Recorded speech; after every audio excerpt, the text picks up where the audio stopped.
Hey guys, Greg here. It's time for another Vinyl Community Challenge. This one is a contest from Rob at The Waxed. And Rob has just hit 100 subscribers, sponsoring his first contest. Great news. Congratulations, Rob. Check out his channel. I will give you a link to his channel in the notes below. If you go to YouTube and you search for The Waxed, you may get some disturbing hair removal videos, so why don't you just click the link to be sure. So this contest is all about movies and movie music and soundtracks, because Robert works in the film industry here in Hollywood. Magical place where dreams are made of, and some people have to get coffee for Kevin Spacey. It's a dreamland, I'm sure. So everyone is fascinated by movies, and I'm also in Los Angeles, and I've been to movies too. Okay, let's hit 3 questions here. Show us some songs from albums that were featured in a movie. I'm going to start off easy here. Do you guys know Dusty Springfield? Dusty in Memphis. Dusty Springfield, huge pop star in, well, she's from the UK, but she came to America and made this album to get the Memphis sound, and a lot of her great hits are on here. Just a Little Lovin', Windmills of Your Mind, which was also used in a movie. Which movie was Windmills of Your Mind used in? But the one I was going to mention was Son of a Preacher Man. The only man who could ever something was the son of a preacher man. That was used in Pulp Fiction. There it is. I'm showing you the back. Song number 3, Trust Me, it's in there. The great Dusty Springfield, and this is a reissue, obviously.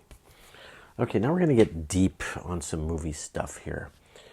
So let's talk about the movie Collateral with, let's see, 2004, Michael Mann directed, and Tom Cruise plays the hitman, and Jamie Foxx plays the cab driver that didn't know what he was getting into. So there's a great scene in this movie where they both walk into this bar in downtown Los Angeles, and there's a jazz group playing. And I'm listening to this in the theater going, wow, this music is really good. I wonder who recorded this. Come to find out later that it's the music of Miles Davis from the album Bitches Brew. And of course I can't find my copy of Bitches Brew, so this is the sort of, you know, one of those reissues of outtakes from Bitches Brew called Double Image. But trust me, the movie, the record Bitches Brew by Miles Davis is awesome. So they used the tune from that movie, from that record, called Miles Runs the Voodoo Down. And I find out later that they had to use a sound-alike. So they had a jazz band play Miles's tune almost note for note. It sounds just like the record for the most part. So that tune is not used as background music, but it is foreground music. That is the tune that you're hearing the band play, and then after the band is done, the trumpet player sits down and talks to Tom Cruise, and they get into this whole long discussion about jazz. And Tom Cruise is kind of using jazz as a metaphor. You know, jazz is about improvisation and not knowing what comes next, and being able to move on your feet and sort of adapt to things. So it's a really cool scene. If you haven't seen the movie Collateral, you're probably not going to go out and rent it just because I said so. But please, watch the 7-minute clip. I'm going to give the link to that down below. And watch just the 7-minute clip of the bar scene, or the jazz club scene. It's a very famous scene. Miles Davis comes up really 3 times in that scene. First of all, the music being played is really Miles, or the sound-alike that sounds like Bitches Brew. And then the bar owner talks about the time when Miles walked in the bar and they played together on the bandstand. And then there's this other third thing that is all about Miles Davis. And I won't give away that spoiler, but very cool movie. So that is Collateral and Miles Davis, Bitches Brew. So what's the next question, Greg? I got to look it up. The next question has something to do with show a movie soundtrack in your collection. Of course, I'm going to show 2, because I always give 110%. In this case, I'm giving 200% at no additional charge to you people. This movie is also from 2004. Zach Braff, is that his name? How do you pronounce that guy's name? Zach Braff, who was in that show about doctors or whatever it was. And Natalie Portman. Garden State, which is New Jersey, of course. Everybody loves New Jersey. And this is a Record Store Day exclusive on beautiful orange vinyl, which I'm not going to take out. This is an example of when the movie soundtrack is better than the movie. The movie is a good movie. Nothing wrong with the movie, but the soundtrack is even more memorable because I got turned on to so much good music from this soundtrack that we listened to this over and over. Groups that I just wasn't that familiar with. I'm not as hip as you youngsters, so I probably didn't know the Shins very well. The Shins have 2 songs on here. Carrying is Creepy and New Slang. You got Thievery Corporation, Nick Drake, who really deserves more attention. Simon and Garfunkel. What turns out to be one of my favorite Simon and Garfunkel tunes is on here. The Only Living Boy in New York, which is not a song that's that well known. Frau Frau, which is really Imogen Heap's group. And so, great soundtrack. Even if you don't like the movie, you might like the soundtrack. So, that's number 1. And then number 2, guess what? Now we're going to go into the world of film noir. All the way back to, what year is this? This is from 1961. And this is a really cool record. Miles Davis, and it's a French title. The Elevator to the Scaffold, or the Hanging Gallows. And it's a film noir murder mystery. And there's an elevator is involved, and the murderer is in an elevator. And there's the beautiful, what's her name? Jeanne. It's a Louis Malle movie.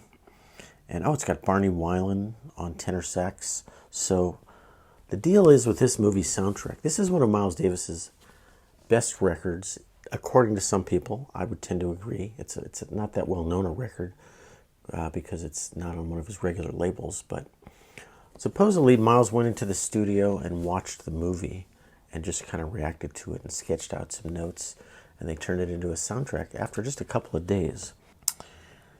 You will see this on cable once in a while. So this is an example of where the soundtrack and the movie are both equally excellent. This is a very great example of a film noir movie. It is in French, so it's subtitled, but the cinematography is fantastic. The story is very good, and the music is excellent. It's Miles Davis, and originally on Fontana. That's a re-release. There's been a couple of re-releases lately that are high quality, but check it out. Lift to the Scaffold, or something in French. Okay, what's next? So that was question 2. There's one more question left, guys, and of course I'm going to double your fun once again. Where do we go with this? Let's see. Let's talk about Neil Young. Everybody knows and loves Neil Young. Was Neil Young in a movie? Really? Well, there's a song on this record. This is Comes a Time, but there's a song on this record, side 2, Human Highway. And Neil Young made a movie called Human Highway, and it's a very bizarre movie. 1982. Neil Young directed it, and he starred in it, and he used a pseudonym. So you got 4 names. You got Neil Young, you got the director, which he was billed as Bernard Shaky, and then he was the star of the movie, and he played a bizarre character named Lionel Switch, who was this real country bumpkin, sort of dumb guy who ran a gas station. I think the gas station was like built on top of nuclear waste or something. So Devo makes a couple of appearances in the film, and they're billed as like the nuclear mutant garbage men or something. And they're in a couple of funny scenes. Dennis Hopper is in the movie. So you got some star power behind it. Did I mention Dean Stockwell? I probably did. It's kind of, in some ways, a terrible movie.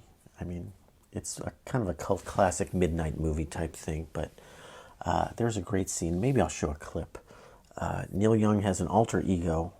I forgot his name. Johnny Rock and Roll or something like that. He and Devo do a version of Hey Hey My My with Boogie Boy in the playpen playing the synthesizer. It's very bizarre. It's a very trippy. It's probably best seen either not sober or not at all. I saw it on the big screen a couple of years ago. All right, guys, I got another one. I got another one in the can, as they say in Hollywood. A movie where somebody I have an album of. Where's the album? Okay, this is going to get even weirder. You thought that was weird? This is going to get even weirder. This guy, Jonathan Winters, one of the funniest guys in the universe. This is a comedy record, obviously. He's in this movie twice, 2 roles. The Loved One. Thank you, Rachel, for reminding me how much I love this movie the other day on my live stream.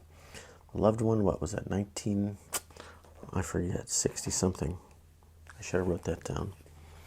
So Jonathan Winters, who I met once at a barbecue place, by the way. He was hilarious. He plays the great reverend who owns the Whispering Glades Cemetery, and then he also plays his not quite so successful twin brother who's trying to make some money in the cemetery business, but he has like this cheesy pet cemetery. So The Loved one of the funniest, weirdest, coolest black comedies, dark comedies of its era. Very similar to Harold and Maude, I would say. A lot of cemetery humor. There's so many great people in this movie. Rod Steiger plays Mr. Joyboy. Alec Guinness. Liberace. I could have used him because I have some Liberace records. I didn't dig them out. I've got the Liberace Christmas record. He plays the very smooth-talking coffin salesman. And the record I wanted to find is Paul Williams, who at age 23 plays a 12-year-old rocket genius who cooks up this way to shoot the dead people into outer space. It is the frickin' weirdest, trippiest, funniest, darkest comedy movie. And if you have not seen The Loved One, what are you waiting for? So I've got homework for everybody. You got to go watch The Loved One. You got to watch the Miles Davis jazz club scene from Collateral. You've got to subscribe to Rob at The Waxed. It would be nice if you subscribed to me, but you don't have to. I'm an acquired taste that not that many people have acquired. So is that it, guys? I've talked for a long time, and congratulations to Rob, and he's on his way to stardom in the vinyl community.